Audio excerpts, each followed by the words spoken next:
প্রথমেই জানাবো রাজধানী জুড়ে ব্যাটারি চালিত রিক্সা চালকদের অবরোধ, মানুষের চলাচলে চরম ভোগান্তি। রাজধানীর মহাখালী, মোহাম্মদপুর, মিরপুর, গাবতলী ও ডেমরা সহ বিভিন্ন এলাকায় ব্যাটারি চালিত রিক্সা চালকরা সড়ক অবরোধ করেছে। এতে পুরো রাজধানীতে তীব্র যানজটের সৃষ্টি হয়েছে, ভোগান্তিতে পড়েছেন মানুষ। বৃহস্পতিবার ২১শে নভেম্বর সকাল ৯:৩০ থেকে ১০টার মধ্যে এসব এলাকায় রিক্সা চালকরা জড়ো হন। পুলিশ তাদের সরে যেতে বললেও তারা সড়ক ছাড়েননি।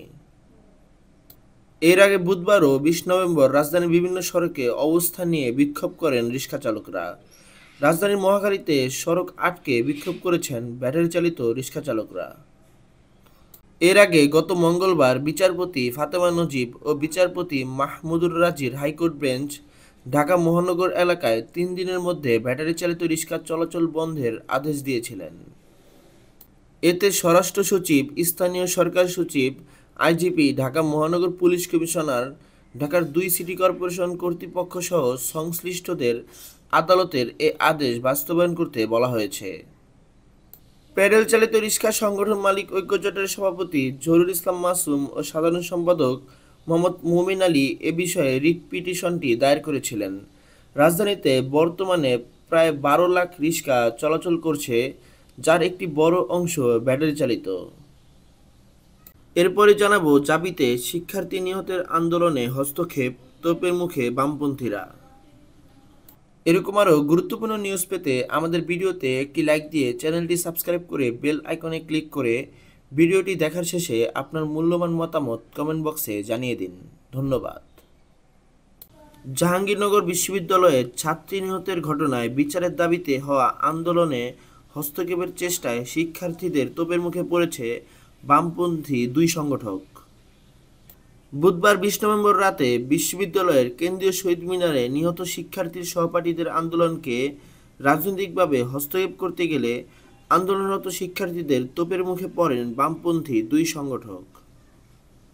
বামপন্থী ২ সংগঠক হলেন বিশ্ববিদ্যালয়ের সমাজতান্ত্রিক ছাত্র ফ্রন্টের সংগঠক সোহাগ সামিয়া এবং ছাত্র ইউনিয়নের সাংগঠনিক সম্পাদক জাহিদুল ইসলাম ইমন। সামাজিক যোগাযোগ মাধ্যমে প্রকাশিত একটি ভিডিওতে দেখা যায়, সোহাগ সামিয়া ও জাহিদুল ইসলাম ইমন নিহত শিক্ষার্থীর সহপাঠীদের আন্দোলনে প্রবেশ করতে চাইলে আন্দোলনরত শিক্ষার্থীরা নিষেধ করে এবং তারা জোরপূর্বক অংশ নিতে চাইলে বাধা দেয়। এ সময় শিক্ষার্থীদের সাথে সোহাগ সামিয়া বাকবিতণ্ডায় জড়িয়ে পড়ে। পরবর্তীতে জাহিদুল ইসলাম ইমন ও সোহাগ সামিয়া সেখান থেকে চলে যেতে বাধ্য হন। আন্দোলনে অংশ নেওয়া ৫৩তম ব্যাচের শিক্ষার্থী নাইমুল হাসান শুভ জানান, রাঁচির অটোরিকশার ধাক্কায় নিহতের ঘটনায় এর সুষ্ঠু বিচারের দাবিতে আমরা ১১ দফা দাবি পেশ করেছি, কিন্তু আন্দোলনের ২ জনের হস্তক্ষেপের চেষ্টা করলে আমরা এটা প্রতিহত করি। কারণ আমরা চাই আমাদের সহপাঠীর মৃত্যুর বিচারের আন্দোলন নিয়ে যেন কোনো রাজনৈতিক দল রাজনীতি করতে না পারে। আমরা আমাদের দাবিগুলো ভিসি স্যারের কাছে জমা দিয়েছি, তিনি আমাদের দাবিগুলো পূরণের আশ্বাস দিয়েছেন। অভিযোগের বিষয়ে জাহিদুল ইসলাম ইমন বলেন, শহীদ মিনার প্রাঙ্গণে আন্দোলনের সময় ৫৩তম ব্যাচের শিক্ষার্থীদের সাথে ভুল বোঝাবুঝির সৃষ্টি হয়। আমরা চেয়েছিলাম তাদের দাবিগুলোর সাথে আমাদের দাবিগুলো মিলিয়ে যেন আমাদের দাবিগুলো প্রশাসনের কাছে পৌঁছানো যায়, কিন্তু তারা আমাদের ভুল বোঝার কারণে পরে এরকম বিব্রতকর পরিস্থিতির সৃষ্টি হয়। আমরা শীঘ্রই তাদের সাথে আলোচনা করে বিষয়টি সমাধানের চেষ্টা করব।